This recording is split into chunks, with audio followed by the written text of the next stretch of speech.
Kakapasok lang expose na PBBM. Nagwala. Attorney Gadon, winasak katotohanan. Tamba FL Lisa, Subiri, nilaglag. Ayun, matitinding pamagatan. Siyempre, etong balitang ito na ating matutunghayan ngayon, ito po ay nagbula kay Pinas News Insider. Ayan, syempre ilalagay ko sa description box ang link ng channel ni Pinas News Insider para makabisita kayo sa kanyang channel at syempre makapag-subscribe na din mga katunay. At syempre ito ang inyong lingkod na si BT na magbibigay ng reaksyon at komento dito sa videong ating matutunghayan ngayon. So wag na natin pagtagalin at sabay-sabay na nating panoorin ang laman ng video na hatid sa atin ni Pinas News Insider at bibigyan natin ng reaksyon. Pasok! Ito ang balita ngayon, viral ngayon sa mundo ng social media. Ang tiyo manoy balita, Secretary Larry Gadon, tila nilaglag ang mga kongresista. Totoong hangarin sa pagsusulong ng Chacha. Booking na. Pero bago ang lahat, kung bago ka pa lamang sa aming channel, please huwag kalimutang mag-like, subscribe at i-click ang notification bell para mas maging updated ka palalo sa lahat pa ng bagong video na i-upload namin. At eto na nga mga kababayan, ikinagulat ng marami sa ating mga kababayan ang tila pag-amin mismo ni Secretary Larry Gadon na bigyan ng mas mahabang panahon sa panunungkulan o term extension ang mga politiko para di umano mas makatipid raw ang pamahalaan na gagastusin sa eleksyon. Sa isang liham na ipinadala nito kay Senate President Juan Miguel Zubiri at House Speaker Martin Romualdez, nakapaloob dito na amyendahan din sa Kongreso ang mga probisyong pangpolitika, kabilang na ang pagtaas ng bilang ng mga senador sa 48 at paglipat sa parlamentaryong anyo ng gobyerno ng 1987 Philippine Constitution. Ngunit ang mas ikinagulat ng marami sa ating mga kababayan na itinutulak din ito ang pagpapalawig ng limitasyon sa termino sa 6 na taon ng mga sumusunod na posisyon. Members of the House of Representatives, Governor, Vice Governor, Board Member, Mayor, Vice Mayor, and Councilor. At ayon pa sa report ng Manila Bulletin, Gadon asked Subiri Romualdez to include political provision in Chacha. Presidential Advisor for Poverty Alleviation, Larry Gadon, is calling on Congress to also amend the political provision, including increasing the number of senators to 48 and switching to a parliamentary form of government of the 1987 Philippine Constitution. In a letter dated April 1 and addressed to Senate President Juan Miguel Zubiri and House Speaker Martin Romualdez, the official urged both leaders to include the amendments of the political provision of the Constitution. He quoted, "Because it could lead to improved governments and greater benefits for the people. Charter change is a rare opportunity that demands meaningful changes benefiting our nation and future generation. Let us seize this moment to enact comprehensive reforms," the letter read. And quote, Gadon calls came after the House of Representatives passed the resolution of both Houses 7 RBF 7 amending restrictive economic provision in the Constitution just before the Holy Week. The official is also pushing for extension of term limits to 6 years of the following position: members of the House of Representatives, governors, vice governors, board members, mayors, vice mayors, and councilors, because the triennial election incurs substantial costs, draining billions in public funds and imposing financial burdens on candidates. Gadon said. Further, he asked Congress to consider transitioning from a presidential to a parliamentary form of government with a prime minister position to be shared by the Senate President and the House Speaker. As cited in the letter, the prime minister would be tasked to appoint the cabinet ministers, while the president would be the head of state, commander-in-chief of the armed forces, and the head of foreign relations. The president would also appoint the members of Judiciary and Constitutional Commission, as well as recommended removal of cabinet ministers. He pushes that provision for the extended term should take effect in 2028 national election, but stressed that local officials who have served the present 3 consecutive terms cannot run in 2028 but may do so in subsequent national election. End quote. Tapos ang mungkahing ito ni Secretary Larry Gadon, marami sa ating kababayan na nagtatanong, hindi ba't economic provision lamang ang amyendahan? Bakit may kasaling pagpapahaba ng kanilang termino? Ayun! Binasa muna natin ang binasa.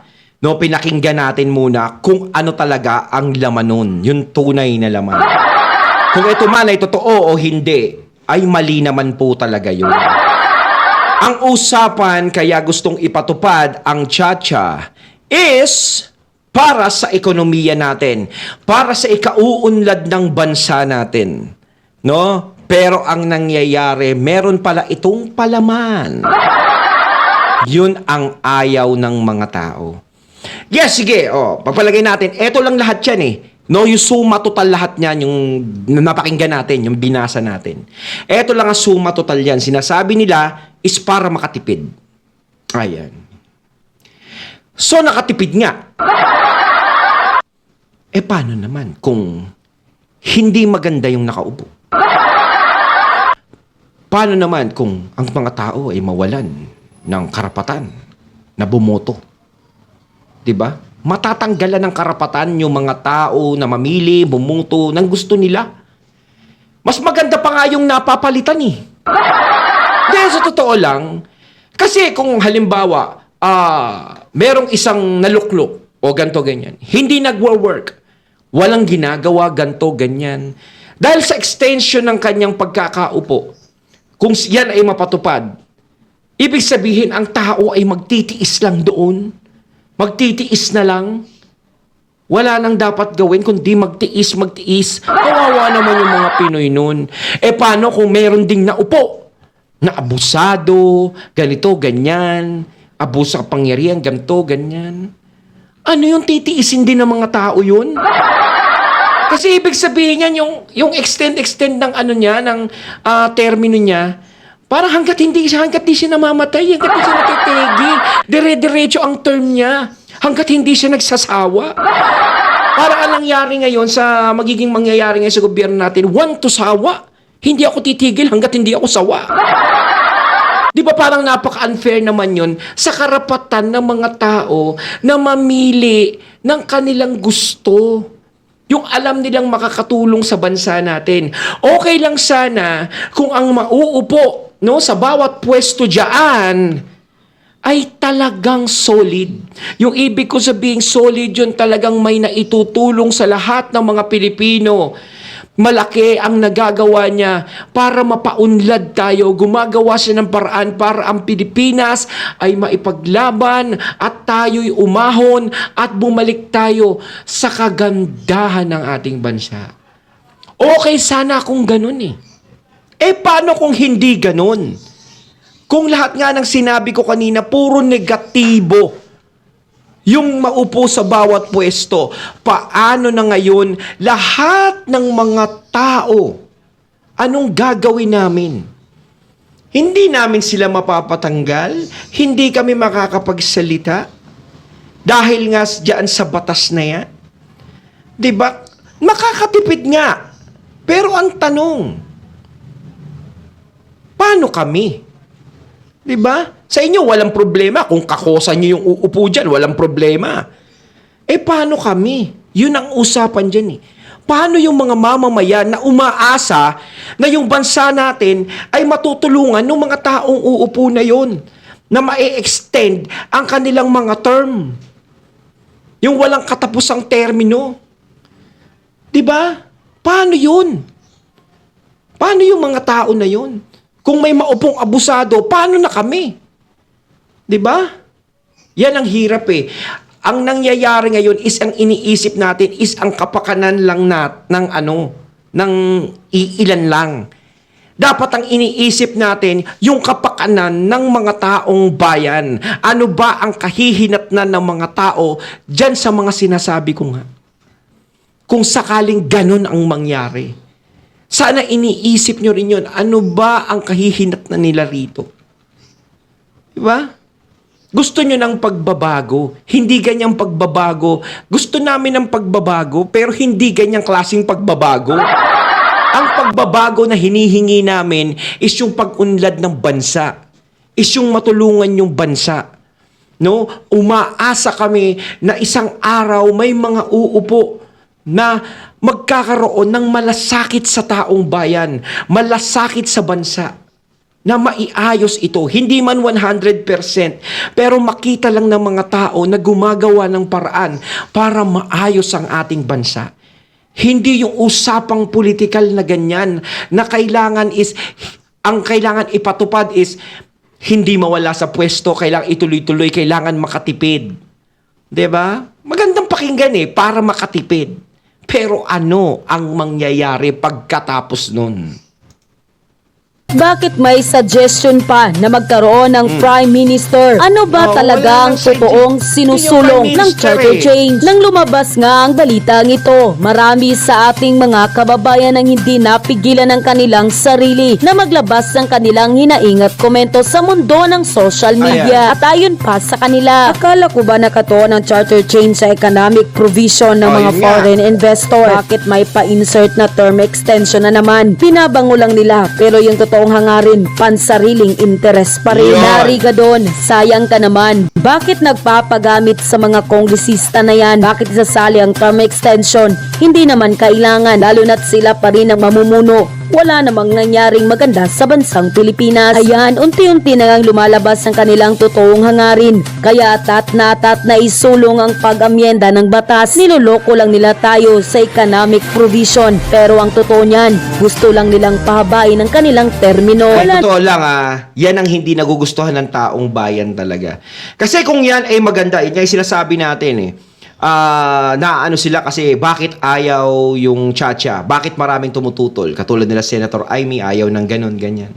Bakit tinututulan yan? Dahil alam nila. At alam nyo kung bakit?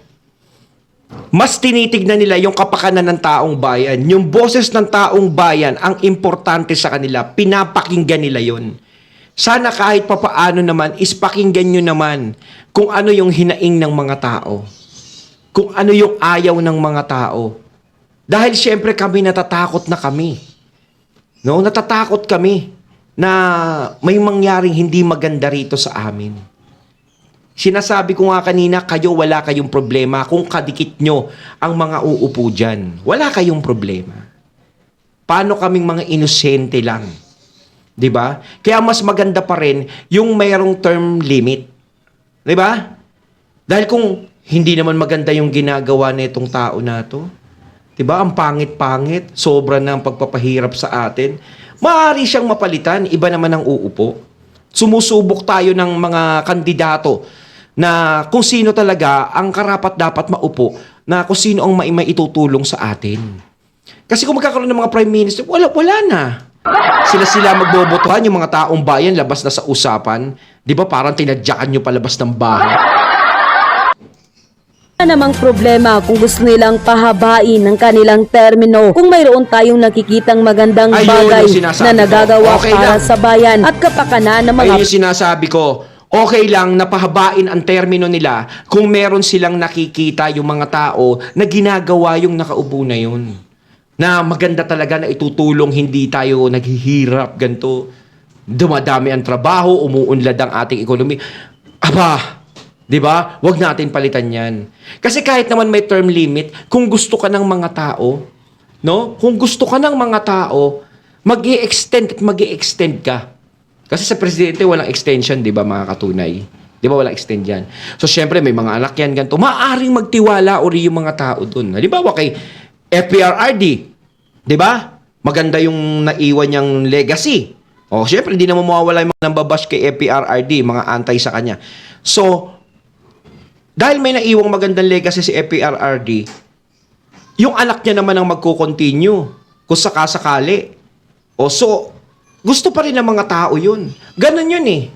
Kung gusto ka ng tao at meron ka nagawang magandang legacy na naiwan, hindi ka nila makakalimutan at maaaring magtuloy-tuloy pa rin yan. Hindi man sa'yo, sa kamag-anak mo, sa anak mo, sa pinsan mo, sa kapatid mo. Ganon yan eh. Kasi kung may tiwala sila sa'yo, may tiwala sila doon kung sa mga kamag-anak mo.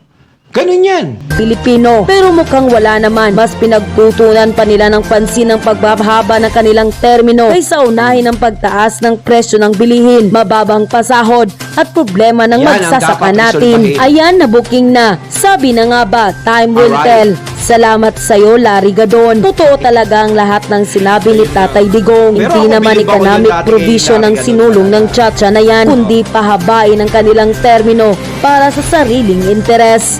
And co. Ayon, at ating natunghayan ng video na nagbula kay Pinas News Insider. Kayo mga katunay, anong masasabi nyo tungkol dito? Aba, si Atty. Larry talaga. Huwag na natin isulong yan. Wala talagang maitutulong yan, yung mga extension ng mga term. No? Wala talaga maitutulong yan. Mas maganda yung meron pa rin mga term limit. Diba? Kayo mga katunay, anong masasabi nyo tungkol dito? Anong gusto nyo? Ma-extend dyan? Magkaroon ng extension? O merong limitasyon? Diba? Comment lang po kayo sa comment box. So once again, I'm BT and I'm out. Peace.